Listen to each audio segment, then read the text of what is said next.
Hai hai hai, selamat datang kembali di channel Min Donghua. Kali ini kita akan melanjutkan cerita Donghua, Battle Troop di Heaven. Pada saat ini, Xiaoyan yang berubah menjadi ikan bersembunyi di gua yang gelap, dan dia melihat keluar sepanjang gua. Adapun ikan yang lebih besar darinya, dia dijarah sekali dan mati.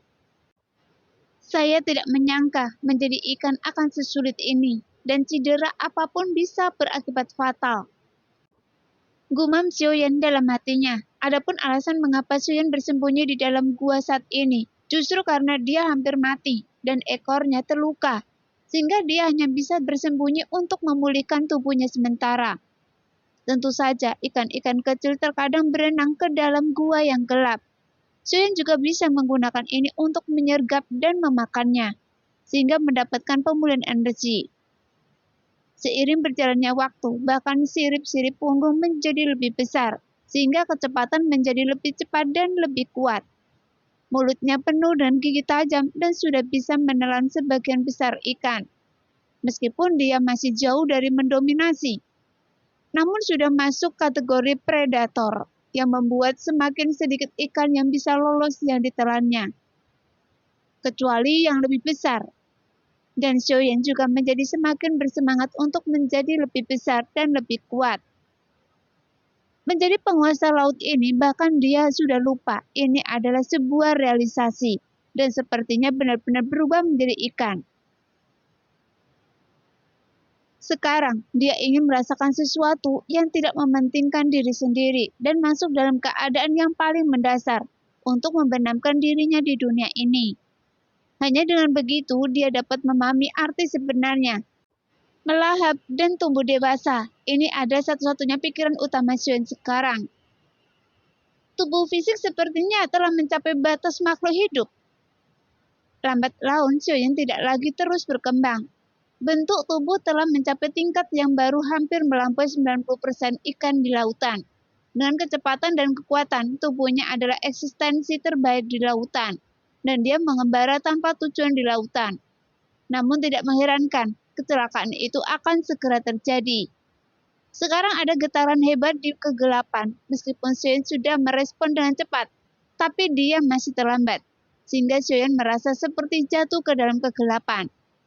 Saat tubuh sedang dihancurkan, dia ingin berjuang, namun tampaknya kesenjangan kekuatan terlalu besar, yang membuat perlawanan tidak berhasil. Setelah beberapa saat, kesadarannya berangsur-angsur kabur, dan Xiaoyan tiba-tiba terbangun dari ilusi tersebut. Meskipun semua yang Xiaoyan alami memang panjang, namun terasa sangat singkat saat ini, yang membuat Xiaoyan merasa tidak rela, dan hanya tahu sudah berapa banyak yang telah dia lalui, berapa banyak krisis yang berhasil dia hindari. Namun saat dia baru saja tumbuh sampai saat ini, pada akhirnya dia bahkan tidak tahu bagaimana dia mati. Setelah Xiaoyan membuka matanya, aura keengganan tiba-tiba terpancar dari tubuh Xiaoyan. Dan ada juga rasa kematian yang menyebar di udara. Terima kasih senior atas hadiahnya tentang konsepsi artistik, kata Xiaoyan sambil menangkupkan tinjunya dengan hormat. Bagaimana? Apa yang Anda pelajari darinya? Namun saat suara Tianwu keluar, Xiaoyan juga melihat ke bawah, dan benua di bawah saat ini telah menjadi lautan luas. Adapun aura yang dipancarkan oleh Tianwu ini semakin mengejutkan Xiaoyan, karena sangat kaya dan megah persis seperti lautan yang dilihat Xiaoyan. Dari hidup sampai mati, dari hukum kehidupan dan kematian, perbedaannya hanya antara kekuatan dan kelemahan. Tentu saja itu adalah keengganan untuk mati pada akhirnya.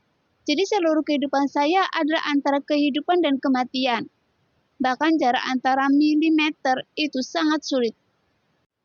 Sebelumnya, Xiaoyan tidak berpikir demikian. Kehidupan singkat menjadi ikan akan lebih mudah dibandingkan dengan melakukan budidaya.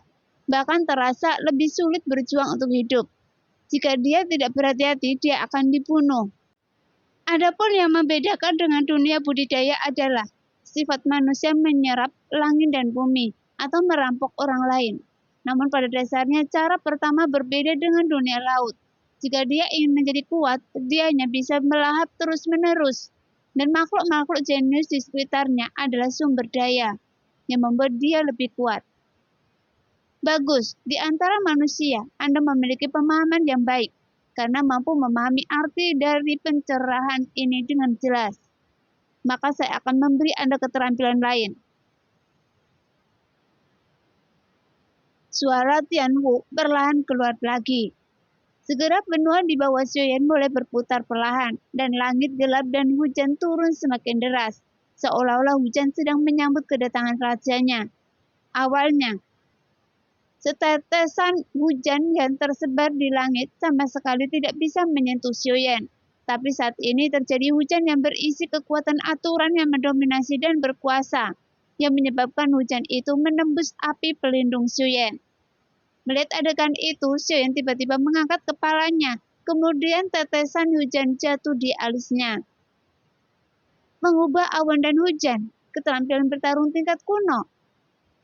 Xiuyan tercengang saat mengetahui keterampilan ini. Kemudian nyala api yang menyelimuti tubuh Xiuyan berangsur-angsur menghilang, sehingga tetesan hujan masuk ke dalam tubuhnya. Namun, meskipun tidak ada perlindungan dari nyala api, tapi tetesan air hujan yang jatuh ke tubuh Xiuyan memiliki perbedaan. Dan itu adalah kekuatan keterampilan bertarung yang mengalir di tubuhnya. Sehingga Xiuyan tidak mengalami kerusakan oleh air hujan. Sebaliknya, di tengah hujan deras ini, aura Xiuyan sebenarnya menjadi lebih kuat. Balikan saja awan dan hujan. Xiuyan mengangkat tangannya ke awan di langit yang bergulung. Kemudian air hujan yang semula menetes ke bawah, seperti kembali ke masa lalu dan ke surga lagi. Hanya saja kekuatan ini tidak memiliki target untuk dilemparkan. Xiuyan melirik ke seberang.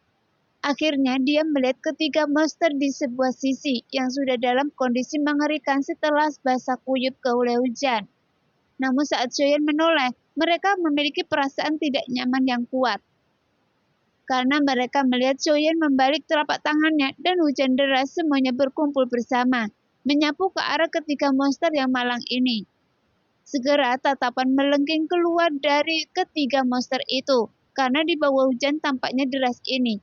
Ketiganya dipenuhi bekas luka. Tidak hanya itu, kerusakan terbesar bukan hanya berasal dari tubuh mereka, tapi kesadaran dan auranya yang melemah dalam sekejap. Tampaknya, di bawah hujan ini kekuatan mereka turun dari keabadian para dewa ke keabadian para kaisar. Bagus sekali. Xiuyan tampak puas dengan keterampilan bertarung ini. Bahkan dengan pencerahan kesadaran ini, itu membuat kekuatan Xiuyan semakin mendapatkan pemahaman lebih jauh.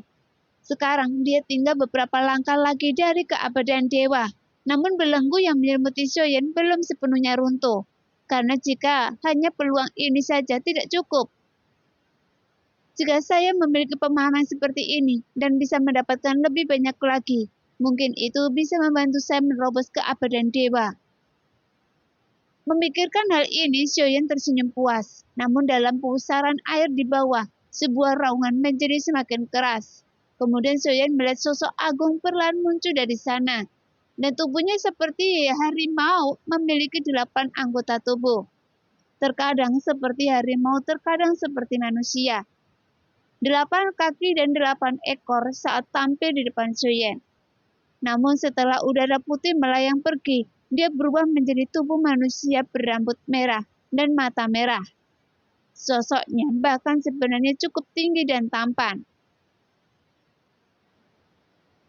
Meski tubuh aslinya agak aneh, tapi sosok ini terlihat sangat tampan dalam wujud manusia. Jelas, Xiuyan tidak berani mengatakannya terus terang. Terima kasih senior atas hadiah yang telah Anda berikan kepada saya, kata Xiuyan sambil menangkupkan tinjunya dengan hormat lagi. Bagaimanapun memberikan Xiuyan keterampilan bertarung kuno lainnya, itu akan membuat kekuatan Xiuyan meningkat lagi. Karena di tengah hujan, musuh akan roboh. Itu hanya untuk mengakhiri sebab dan akibat dari Anda, karena membantu saya membuka segel itu. Dan itu hanya timbal balik. Suara Tianwu menjadi normal dari sudut pandang bentuk manusia. Bahkan tidak bisa membayangkan ini sebenarnya adalah monster kuno. Apakah Anda bukan berasal dari alam misterius surga barat? Tianwu memandang Xiaoyan ke bawah, ke tengah alisnya dan bertanya, "Mengapa tanda di tengah alis Anda tampak familiar?" "Senior, ini adalah dunia sensi dan bukan alam misteri surga barat. Sekarang kita berada di ruang orang yang disebut Buddha makan. Tapi saya memiliki cara untuk pergi," kata Xiaoyan.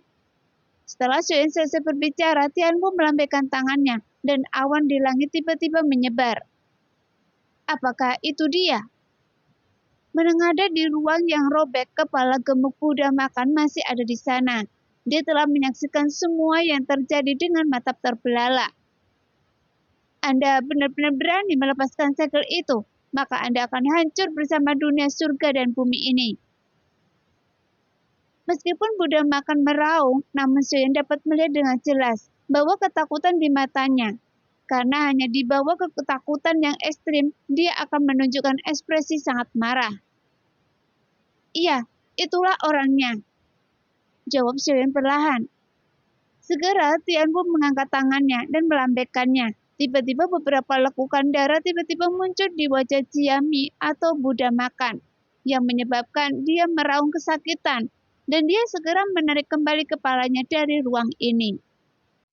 Nah, demikianlah cerita hari ini. Terima kasih yang sudah menonton video Min Earth sampai selesai. Sampai jumpa di video selanjutnya.